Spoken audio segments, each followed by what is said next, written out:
But when you take the overarching view of the book, and I think what he ultimately is leading to in conclusion is what I call servant leadership, and which is kind of the golden rule, meaning treat others as you would want them, to treat you. And I, man, if people could just get that right, it would just make things so much better. Welcome to Great Practice, Great Life by Atticus Incorporated. What if you could hang out with successful small and solo law firm attorneys, ask them about their successes and failures, their business strategies and mindset habits, then take an insight or two to guide your own growth in your practice? Each week, Steve Riley shares an in-depth look at how to work less while maintaining high client service standards, reduce your stress levels while growing your income, and find time to make changes when you are time-starved. Steve is a lawyer coach for more than 20 years and a former trial attorney. His goal is to provide strategies to help you balance your lives and grow your practice. Now, here's Steve. Hey, it's Steve Riley. Welcome to this episode of Great Practice, Great Life. And today we brought back our friend Doug Burnetti, the founding attorney at Burnetti P.A. And Doug and I, the last time he was on our show, got into a in-depth discussion. We both discovered we tripped over and fell in love with a book a long, long time ago called Win Friends and Influence People. And so Doug's back today to share his insights about this particular book. So Doug, welcome back to the show.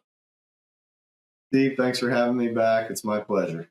But I'm so happy that you're here because this was a book that I think it's an old one, and I'll talk about it a couple of times today. It's an old book, but both of us really have referenced this book in our careers. You're very successful. You build a heck of a practice. You're a board-certified trial lawyer. Your reputation is terrific, but you've gotten a great life balance. And one of the things we talked about in our prior episodes was sometimes you share shortcuts, strategies, ways of building a great practice to other lawyers, and they kind of either don't hear it or they kind of ignore it.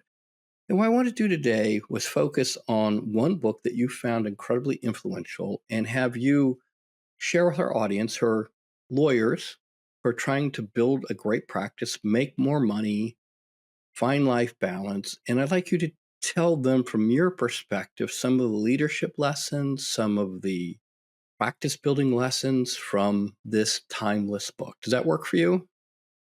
Yes. Yeah, I'd be glad to share. Because like you, this book has been a big life influencer for me. So first off, when did you read the book and what impact did it have? The first time I read it, I believe I was in law school. Pretty sure I was in law school when I read it. It was before I had my own practice. I know that. Did someone give it to you? Did you trip over it? That's a good question. Right before law school, actually, I started getting into leadership books and just reading about leadership and self-improvement type stuff. And I just came across it.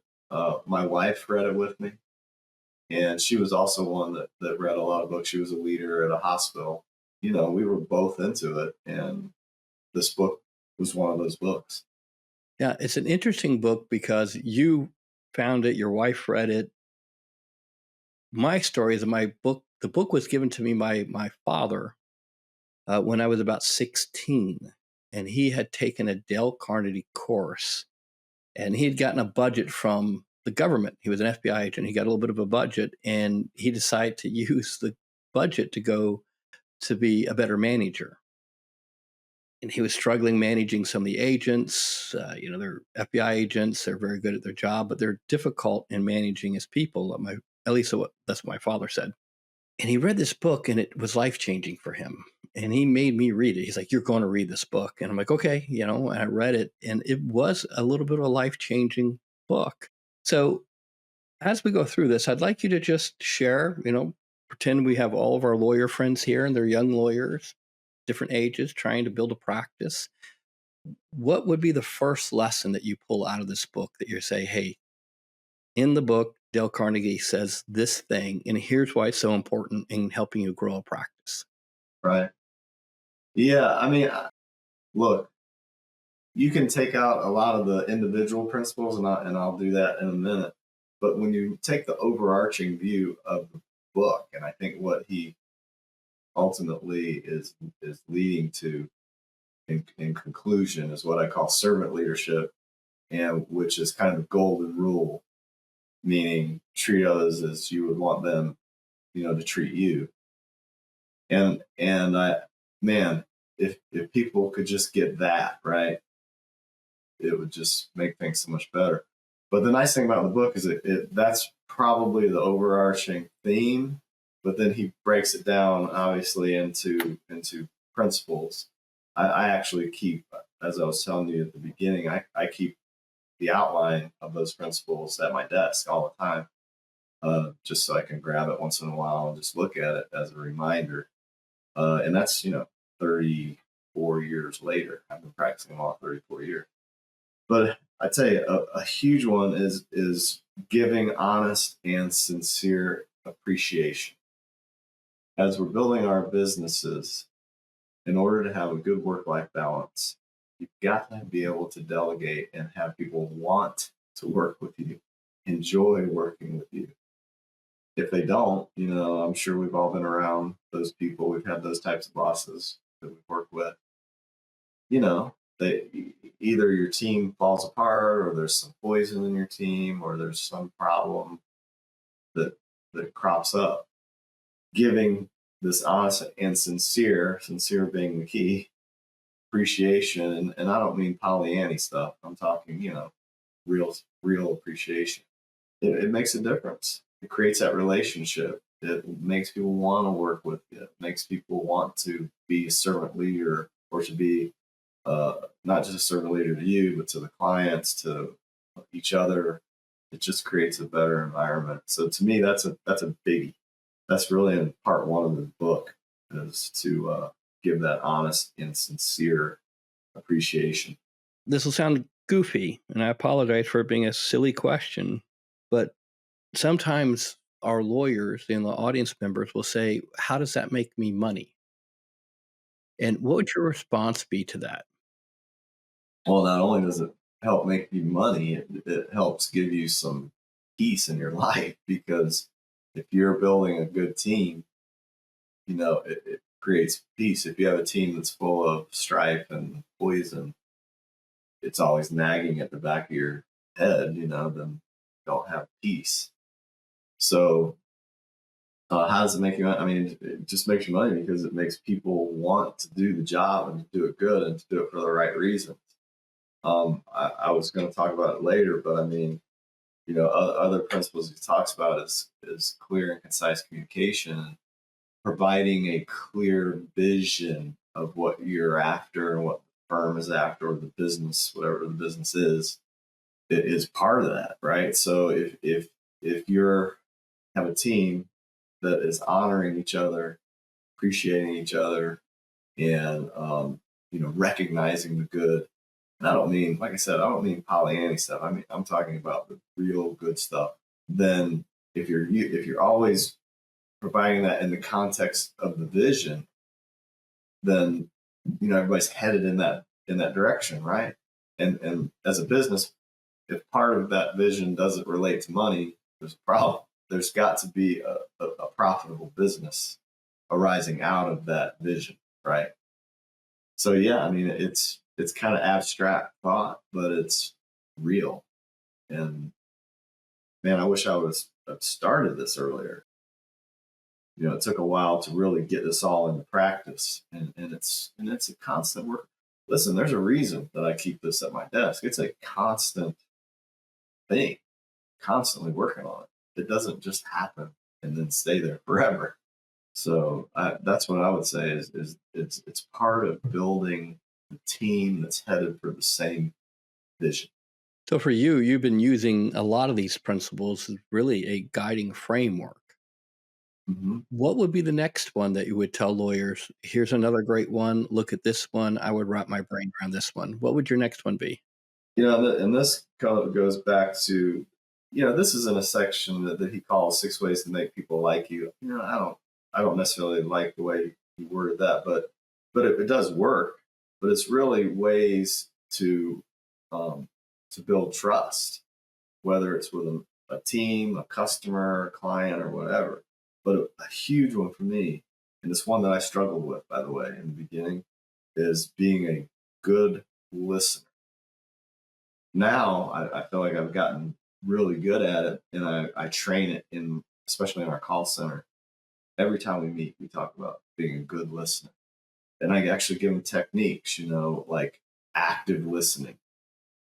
For example, say when someone, a client or whoever is talking to you, you make noises, say, yes, I understand, I agree, I get, make comments, show them that you're listening instead of, sitting on your cell phone, whatever. I mean, they can feel that. Another active listening technique that I tell people is, if you're in an office, especially like a lawyer in his office, stand up and walk while you're on the phone. I do it because it like builds that energy, right? And people can feel that. I think on the phone, they can feel that. Okay, wow, I feel his energy or her energy, and they're listening to me. So listening is huge, and I don't want to say this in a general way, but some lawyers, they don't listen. They got their law degree and think they know everything, and that's just not reality. I mean, that's why they call it the practice of law, right? Because we're practicing it every day. We didn't perfect it; we're practicing it. And if we remember that, it might help keep us a little more humble. And remember, we just got to be good listeners, man. If you're a good listener, your clients know it and they can feel it. Remember, we talked before about this book. It's funny how you can read a lot of the newer books that are leadership books, and they have the same principle. They just repackage it in different ways, right? For example, being a great conversationalist. Every conversation book you read will say you need to be a good listener.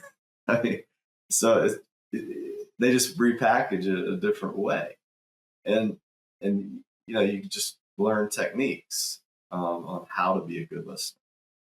Now there are some people that can't, and those people you can usually tell they're narcissists that you don't want to be around anyway. But that's huge for our firm, being a good listener, because it falls right into our firm habit, which is, I think I told you before, it's customer service.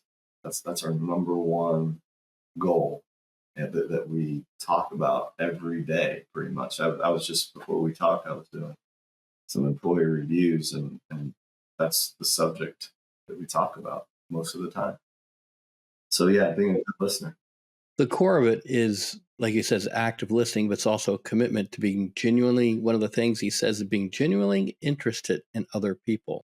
And to be an active listener, it's one of the critical elements of that, which is just, I have to be engaged in the other person to be interested in what they're saying, so I can hear what they're saying and totally get from their perspective what they're saying.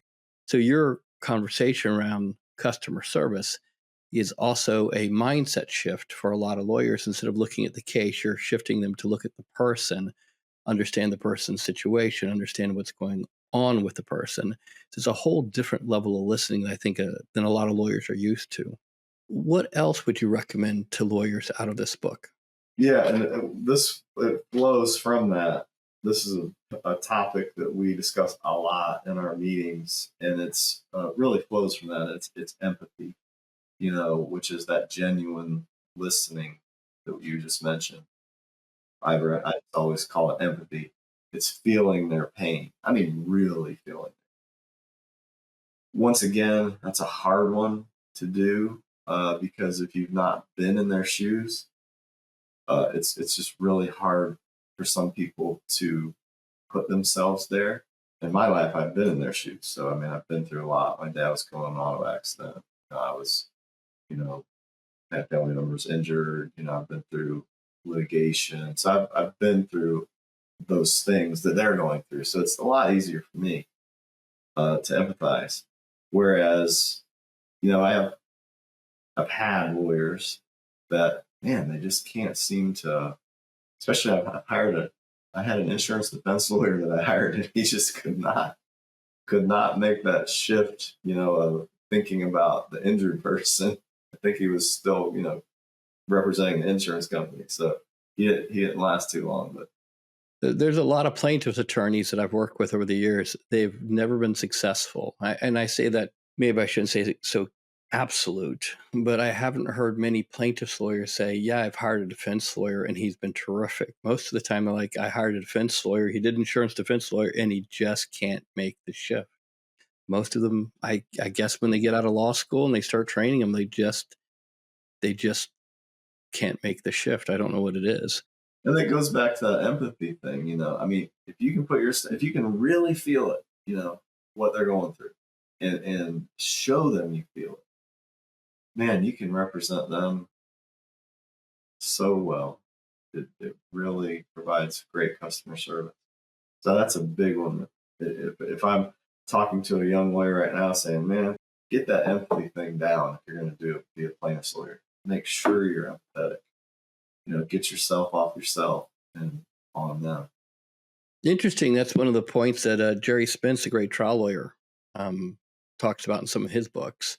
One of the things that I think made him such a successful trial lawyer was his capability of walking in the client's shoes and being able to tell the story from their perspective. He's an incredibly empathetic storyteller. So I'm with you. I'm like, if you're a lawyer, I don't care whether you're doing plaintiffs, family law, estate planning, it doesn't matter. But being in a position to really get emotionally what's going on with the client is an incredibly powerful place to be. Right. What else would you recommend lawyers pull from this book and apply in their practice? Yeah, this next one I think is critical, and boy, it's hard for lawyers and a lot of professionals. And that is, if you are wrong or if you did something wrong, admit it quickly and honestly. And that he mentions that in trying to get people to win people to your way of thinking. But I just think it's just a good principle to have in any business. I mean, I've called in everybody all at once and had a meeting when something, was going wrong, and it was my fault or something that I had done, a bad decision I had made or whatever, and just quickly just took responsibility and said, "Hey guys, I'm sorry. This is what happened.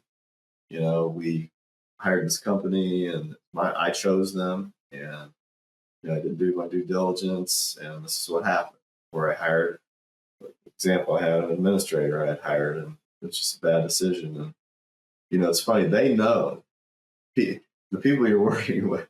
A lot of times they know before you know. Like, so as soon as you figure it out, man, you gotta just take it head on. And guess what? They respect you for it later.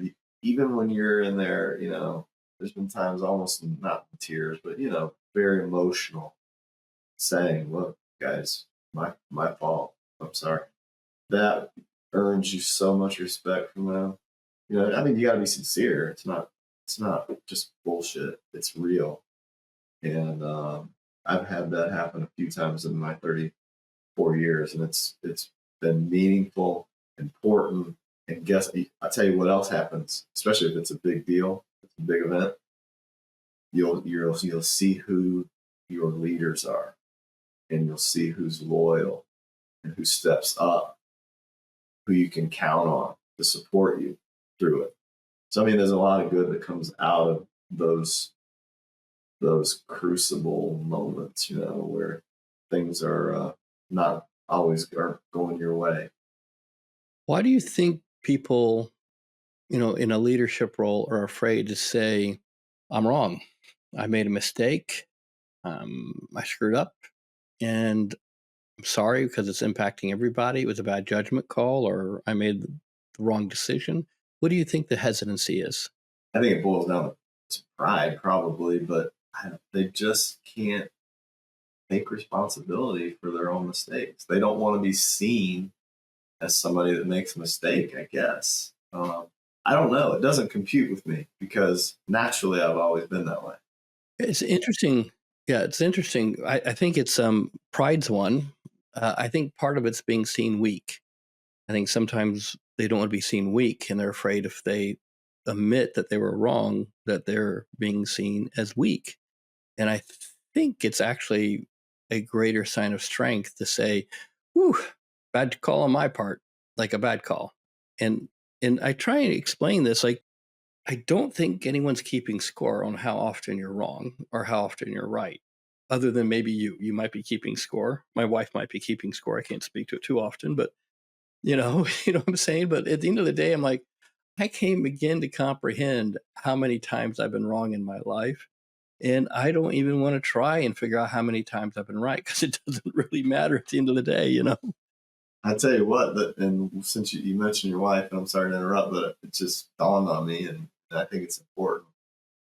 And this book has a section about families, but I mean, you got to take that into your personal life too, right? I mean, even with my kids, I was always would do that. I mean, if I did something that was, I shouldn't have done, speeding, whatever, got a ticket, right? I would say to them, look, I'm sorry, this was wrong, bad example. You know, this is important, not just in business, this is important in life. And I don't know how many, I don't know how many people you know that just simply can't say, I'm sorry. I know several people. I've never heard them say it. I'm like, are you perfect? I mean, it's just, so there's just some disconnect there. I think it has a lot to do with recognizing yourself or knowing yourself. And, it's our self awareness. That was the word I was looking for. It has a lot to do with self awareness. And that people that aren't real, that have an issue with that, you'll never hear them say they're sorry because they're not self aware. They're not aware or won't admit, at least, when they're wrong. So I think in building teams, that honesty is huge. I think that alone, as I listen to you, is probably the core strategy for a great team builder is recognizing authentically when they're wrong and owning it because it teaches the rest of the team that it's totally fine to acknowledge when you made a bad judgment call and own it. Because otherwise, you create a political situation where people are blaming and trying to say, "I'm not wrong," with your call, so and so's call, they're wrong. I'm right, and it doesn't really engender growth. It doesn't engender authentic communication, and it doesn't support learning. It supports blaming, and whenever you're blaming, you're not learning most of the time. So I think you've outlined a very, very powerful one here. And as the lawyers are listening, our audience is listening, I hope they think about how they can approach the growth of themselves, their life, their practice around owning when they make a mistake and moving forward with it and learning from it versus shifting the blame to somebody else. So I think your point here is really a great one. Hey, Steve, I want to talk to you about something that's big news here at Atticus. We've heard from so many trial lawyers over the years that they want a program exclusively for them. Now, this is not one-on-one coaching. This is actually a group program where other trial lawyers get together to focus on, first, how to increase the income from their practice, 2, how to protect their focus, confidence, and energy, and 3, how to learn from each other and refer work to each other. So if you think you're interested in joining a program like this, or you have a friend of yours that's a trial lawyer that you think they need to join a program like this, pick up the phone and call us now at 888-644-0022. That's 888-644-0022, or click the link in the show notes to get more information.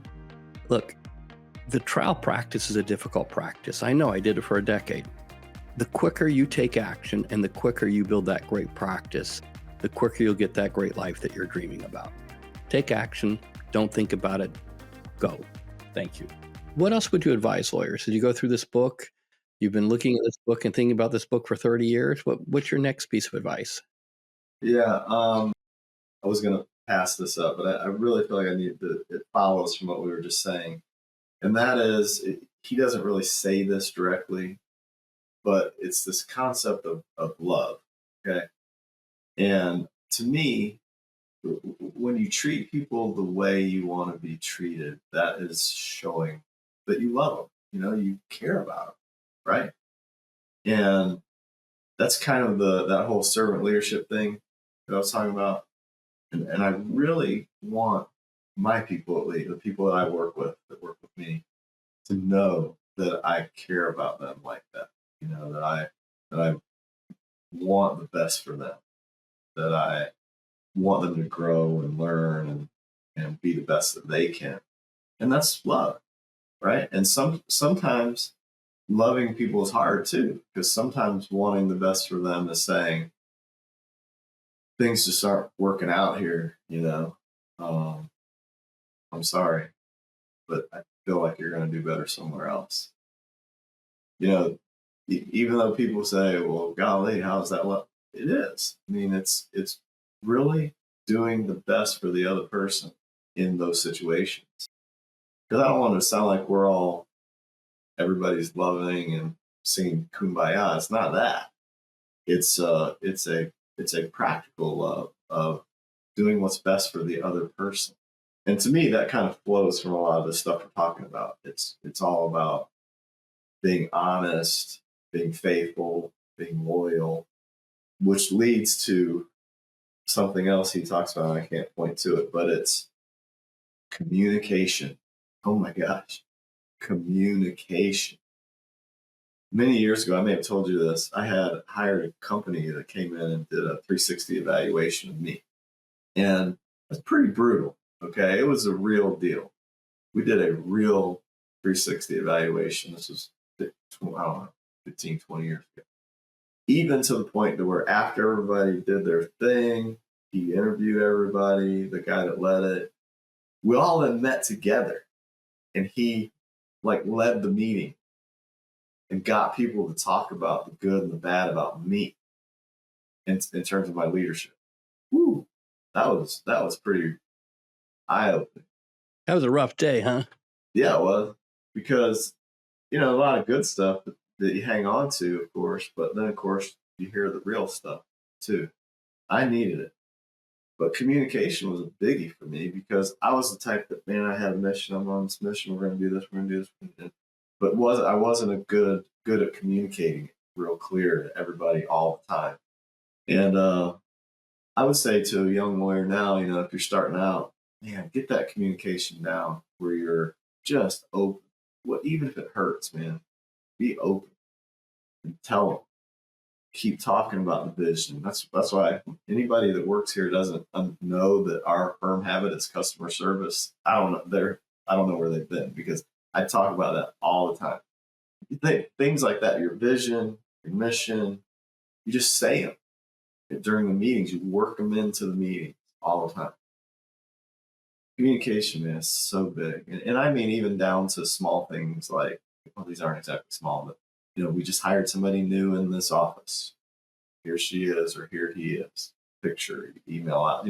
Just a constant flow of information is I think is critical. And fortunately we have the tools now to do that through Teams. We have these chat rooms where everybody's getting information all day. We have another system called Assembly on it almost looks like Facebook where they're chatting, sharing information. It's just communication it's just such a big deal. Much bigger deal than I had originally thought when I first opened. Well, I think with more people, the challenge of communicating increases by each new member, right? If you play the whisper game and I whisper in somebody else's ear and they whisper in somebody else's ear, it's okay if there's 3 people. We don't diffuse the communication that much. But in your case, 80, 90 people, the communication gets diffused pretty quickly. So I think your point is well taken in that you have to sometimes over-communicate, overstate your position, over-communicate the vision. Here's where we're going, why we're doing it. Absolutely. I want to ask you one question about the 360, if you're okay with that. Sure. If you think back to the 360, what was the most brutal piece that they gave you? What's the most brutal thing you learned that was shocking, and what did you do with it? Well, to me, it was the communication thing. Because at that point, we had just been through a huge growth spurt, And man, I felt like we were just rocking and rolling. And which when if you looked at the numbers, we were. But I always felt like something was holding us back, which was usually it's the leadership, right? Which was me. So yeah, the communication thing was like, because I thought I was communicating just fine, but I wasn't. I wasn't getting into. I was communicating, but not the right things. Not the focusing, keeping everybody focused on that vision and mission of what's our goal here, right? Why are we coming in here every day to do this? Was the primary shift then one for you as a leader to vision, mission, the customer service component that you integrated into your values? Was that the primary strategic shift for you when you came out of that 360? No, it should have been. I wish it had been sooner. It was more of a shift. We then we had a mission statement, so I then started trying to talk more about it. But the mission statement, I mean, it's cool and everything, but it just didn't provide a concise enough goal. Because it's the mission statement. It's pretty much still the same. It's provide the best customer service together as a team. So it had two parts: customer service, team. But I didn't create what I call a firm habit, which is just a 1 or 2 or 3 word thing: customer service. Okay, I wish I had done that and just said, no, it's customer service, and just said it over and over and over. Instead, I kept trying to talk about the entire mission, the vision, the growth plan, and all this, instead of starting with, hey, it's about customer service. Oh, by the way, we're doing this, we're doing this, we're doing this, we're doing that, and pointing always to that. When I started that it's been about 10, 12 years ago now, changed a lot. Changed a lot. The whole communication issue kind of fell away. I mean, we communicate very openly now because it's really easy. It's real easy to evaluate when you look at everything through the prism of one thing, i.e., customer service. It's easy when you do a review and you're having to talk to somebody about something negative. You can say, well, how is that? How was that consistent with customer service? It wasn't, and here's why.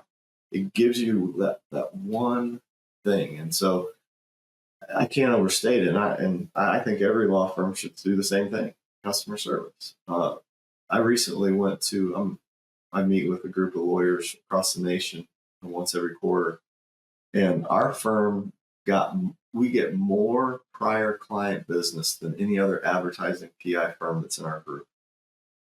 I mean, a lot more. Like, we get like over 30%, and we advertise a lot, whereas most of the firms are getting 10%, 5%, 15% at the most. So it just changed. It changed everything. It made everything better. It's in terms of the way the firm function. It gives you almost like a framework to do everything, whether it's managing operations, client handling, whatever. So yeah, it took me a while to learn. I was slow. Well, it became a keystone habit of the firm, and it gave you a anchor point. Like, this is the prism, the filter through which we judge performance and how we act. Is this consistent with the habit, consistent with the goal of great customer service? Whereas before it was more amorphous, more ambiguous. And you can talk about, here's what our vision statement is, but you gave it a concrete habit, a concrete way of looking at it, a concrete way of acting. It's difficult, it's difficult. So let's shift the gears. What else would you tell lawyers they need to consider in growing their practice that would be from the book, from Dale Carnegie's book? This is kind of the opposite of what of some of the things we talked about. But it's at the end, it's the very end. And this is where he's talking about how to make your family happier. But I think it just applies to life. It's pay little attention.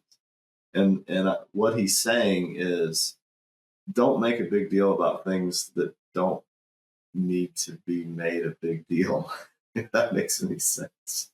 And that's hard to do. There's another a friend of mine, he used to say, don't stumble over the dollar to make a nickel.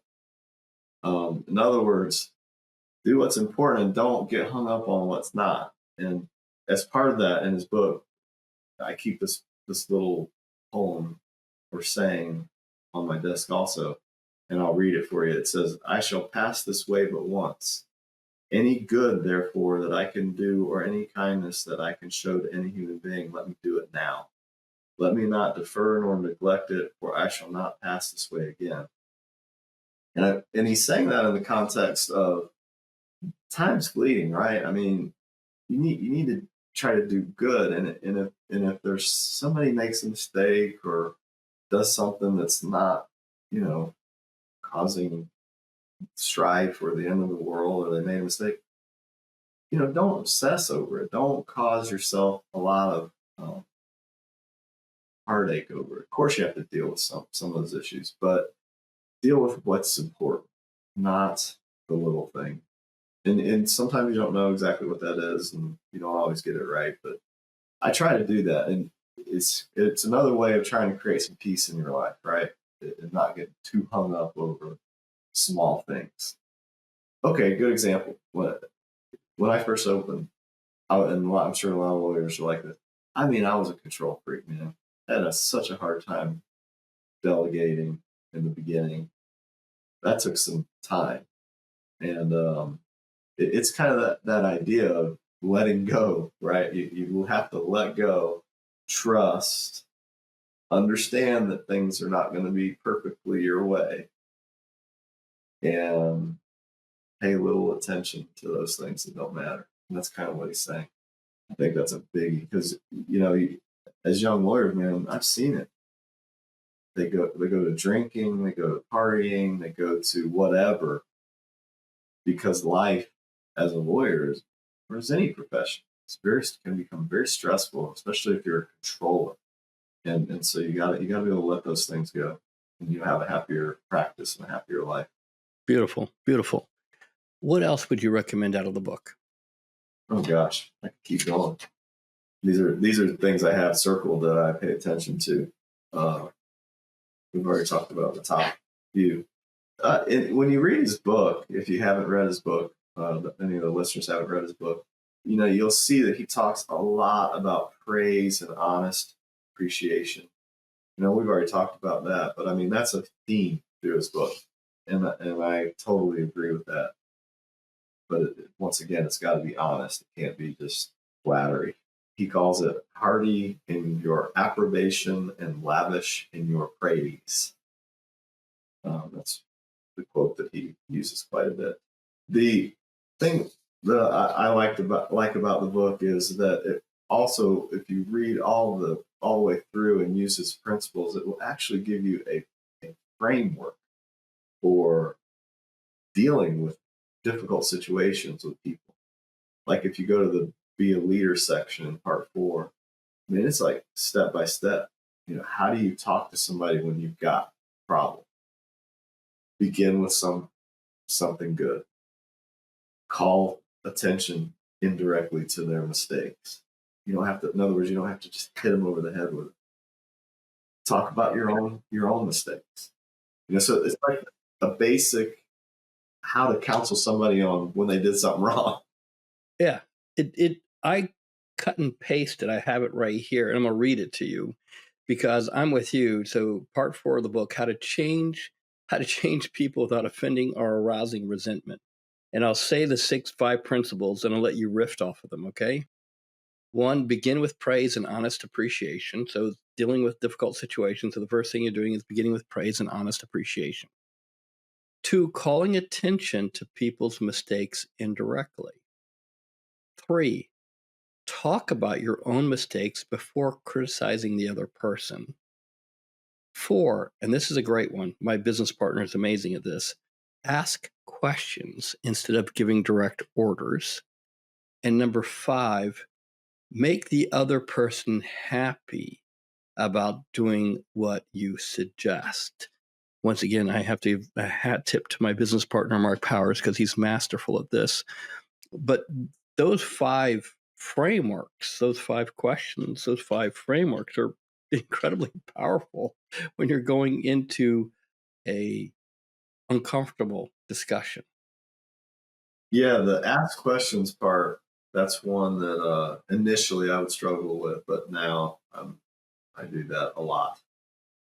And our the way we're set up, it makes it easy. Like I mentioned earlier, it's really easy. I can say, how is that consistent with great customer service?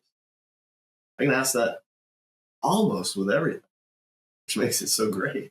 And some people will say, "Well, it was," they'll come up with something, and you can then ask the next question, which usually, you know, but doesn't it do this? So it just provides like a Socratic method to get them to see their error of their ways in a nicer way.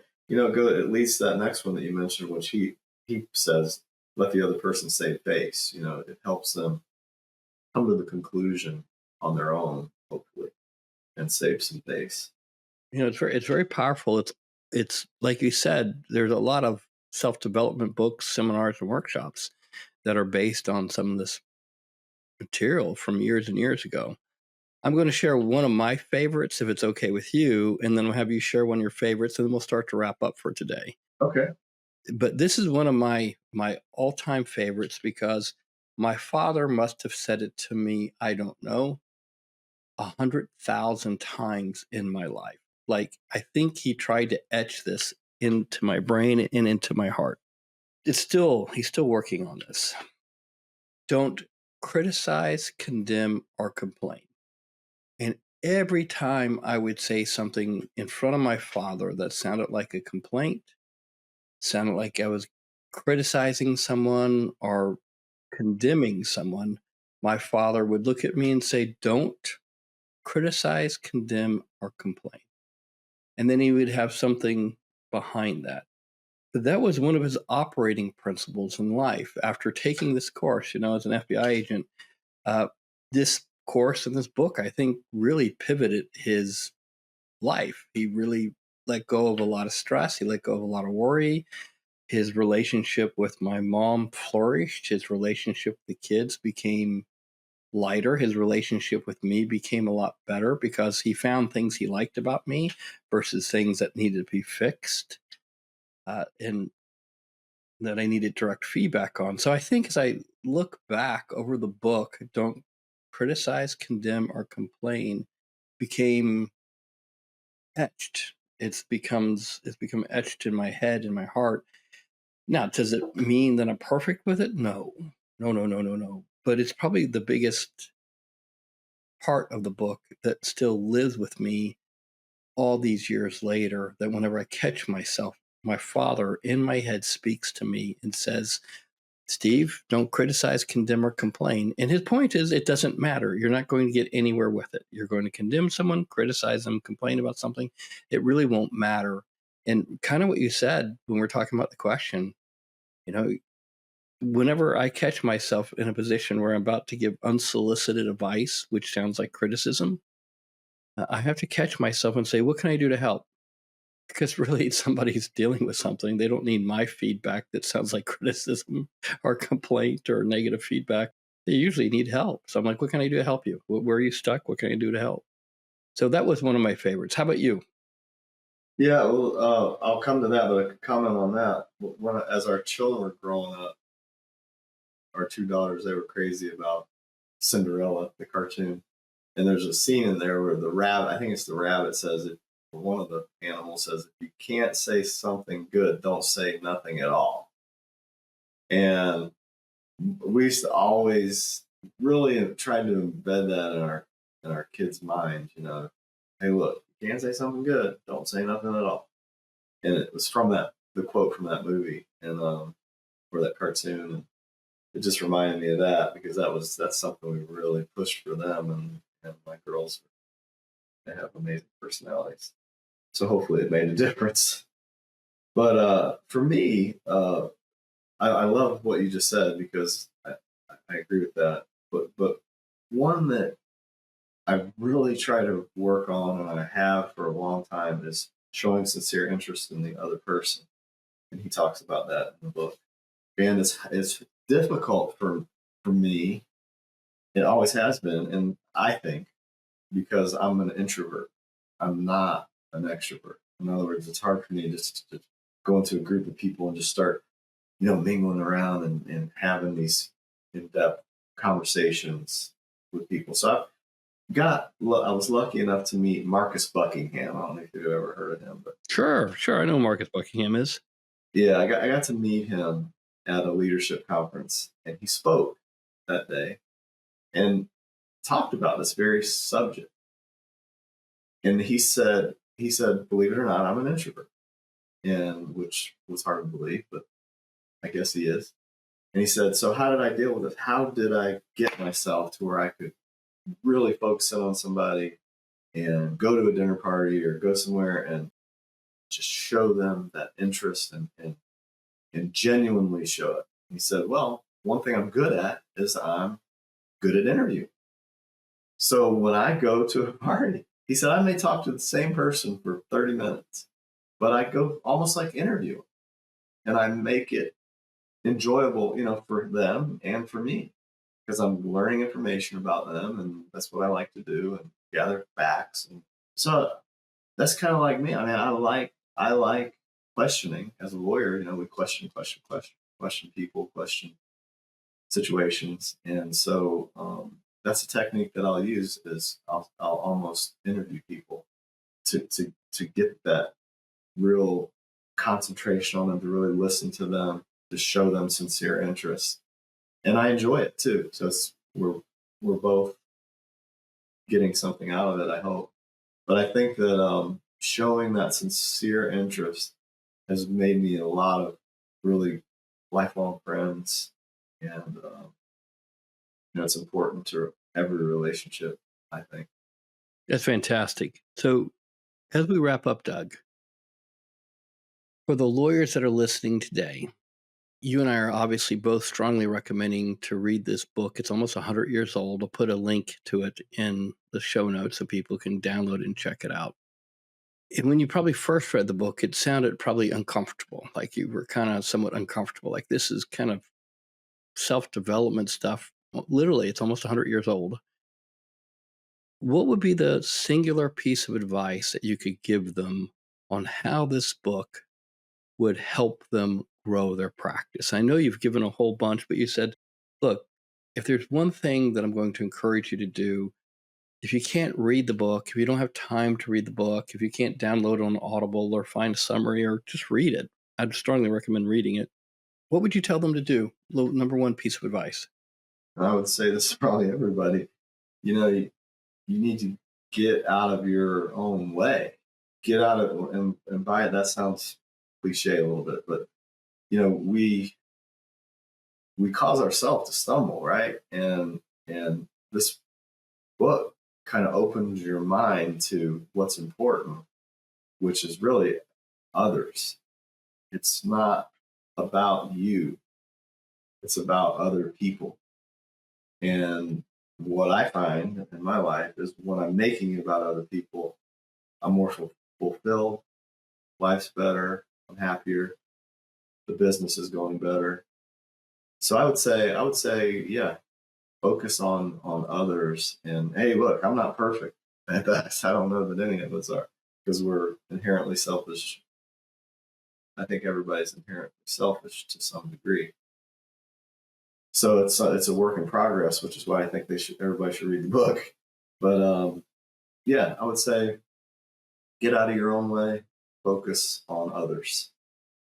Well, it's not shocking to me that you would say that, because that's the centerpiece of your client service habit, which is a primary focus on other people. It's not about doing, hey, we're going to be the greatest trial lawyers ever, and we're going to win $1 billion in verdicts.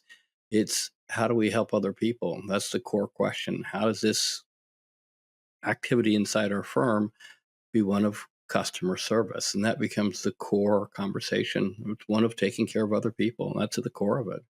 So it's clear that this book has been a tremendous influence for you. It's clear that it's shaped not only your thinking, but really the values of your law firm. So I want to thank you. I want to thank you for taking the time to spend with us today and talk about it. I want to thank you for your vulnerability in sharing it, because a lot of people would find this an uncomfortable book to share because it's an oldie but a goodie. And it's probably I would say, the beginning of the self-development and self-help movement 100 years ago with this book. So thank you. Anything else that you need to say before we wrap up today, Doug? Other than I would encourage, your listeners that they keep reading. There's a lot of other books that flow from these. I'm reading another good one now called 4,000 Weeks, the time management book. That there's a lot of good stuff that keeps you focused on what's important. And other than that, I really appreciate you having me on your show again. Thank you. It's great having you here. Thanks for joining this week's episode of Great Practice, Great Life. Please tune in weekly to get the next episode. If you enjoyed the episode, please subscribe, like, and don't hesitate to share it with a friend who you think this episode could help. With that, thanks, and I hope you enjoy next week's episode.